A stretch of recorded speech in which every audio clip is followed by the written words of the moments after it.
Story about divorce. I wanted to register a company one time, and I picked a name that my lawyer said I couldn't use because it was too close to a government name. And a friend of mine who used to always register my corporations or companies, he couldn't do it. I went to every paralegal, they couldn't do it. So finally a friend of mine said, I got this one paralegal, if you go to her, just pay her a little bit extra, she's going to get it done for you. So I did. So I gave her some extra money, and I think, you know, the money's going to be gone, right? So anyway, she calls me up, and she did register this company. It was called creditbureautoronto.com. Or not .com. I eventually had that domain name, but it was Credit Bureau Toronto was the name of the company. And so I went home, and I had the receipt, and it was actually sitting on my bed, right on my pillow. So, Minnie, I don't know if you guys can relate to this. So I'm downstairs, and you know when your wife says honey or whatever the way they say it, you just know you're either in trouble or, right? They're either happy or in trouble. Whatever way she said it at the time, I just knew something was wrong. So I come running upstairs, and she's freaking out, and she says, "What's this?" She's got this piece of paper, right, which was the receipt. And the name of this paralegal was called Divorce Made Easy, Inc. So, but I want to thank everyone for being here. Wasn't it an incredible day? Incredible? Minnie, all the authors, let's give all our authors an incredible big hand. Okay? So originally we were supposed to be out of here at 5 o'clock. What time is it right now? 5:03, so we're on time. Okay? So they've given us till 6 o'clock. So it doesn't mean we have to stay here till 6 o'clock. So for those of you who are here, we want to thank you for your time, for being here. And what we're going to do is we're going to stay, for the folks who can stay, we're going to have some of the authors come up who can stay. We're going to have a panel, and you're going to be able to ask them questions. Would that be okay? Because I know some of you have been asking if you can meet some of the authors because you've been intrigued by their stories, you've been inspired, you've been motivated by their stories. I've been motivated and inspired by the stories of all the authors from the first book. You know, Randy Goodman, for example. How many people think Randy's a good speaker? Or Janie's a really good speaker? I remember about 2.5 years ago, we were in Chicago. And Randy was asked to speak at an event called the Action Think Tank. You guys met Alex Guillen, who was in Chicago? Alex was in that room as well. And Randy did a presentation.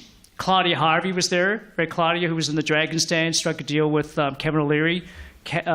They were both there at the Inspired to Speak event in Chicago, and then Randy was asked to speak at the Action Think Tank.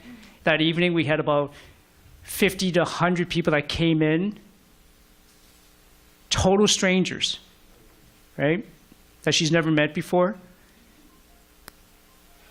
I mean, she was so quiet. You know how when Jenny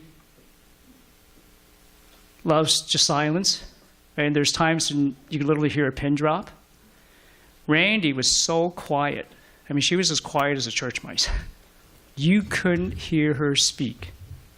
And I remember some folks in the room saying, wow, Claudia Harvey, she's such a powerful speaker. You guys heard Claudia Harvey speak? I mean, anybody could go on the Dragon's Den, slay Kevin O'Leary, do a deal. Does that make sense? With Kevin O'Leary? Right, and have all her gloves now in every Home Depot and Rona all across North America and over 300 stores in Australia. Isn't that powerful? Sharing stages with people like Mark Victor Hansen, who wrote Chicken Soup for the Soul, right? George Ross, who's Donald Trump's right-hand man, and so on. And then there's Randy, who's just very quiet and shy. And some folks in the room said, my money's on Claudia, and they were right, right? She's still, Michelle, a very powerful influencer, isn't she? Speaker, coach, etc., author. And then again, there's Randy. But look at her now, you guys. Look how much she's grown. Give her a big hand, right? Look how much she's grown from someone who was very quiet, someone who was very shy, even though she was doing events and seminars and workshops. Now she's got an event at the beginning of every year. How many people have been to the Toronto Women's Expo?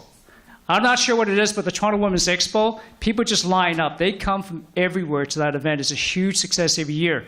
And then you have Sabir, right, with Century 21, the Innovative Living Seminar and Workshop with Randy Goodman. She's got the Empowering Women to Succeed event coming up in September. Every one of you should be there. That specific event have speakers coming from all around the world. You know, the first year, you're thinking, well, why a guy? You know, speaking at an event. One of our keynote speakers was Joe Garcia, right here from Oakville, Ontario. Joe's company that he's with just did $2 billion in sales. Forbes magazine just ranked it as the second fastest growing publicly traded company in the US last year. Joe's helped over 46 women all around the world become multimillionaires. Isn't that incredible? This September, Randy's got somebody coming here. His name is Elliot Hiller. Elliot Hiller's been a friend of mine for over 20 plus years. He's now retired in a place called Malta. You guys know Malta? How would you like to be retired in a place like Malta? He's created so many millionaires in his lifetimes, it's not funny. Elliot could possibly, I think he may even be applying to be in Empower Women to Succeed Volume 3, Bounds. You guys heard Randy talk about that, right? Bounds, right? It's, you know, in life, it's not how hard you fall. What is it? But it's how high you bounce back, right? It's not how hard you fall, but it's how high you bounce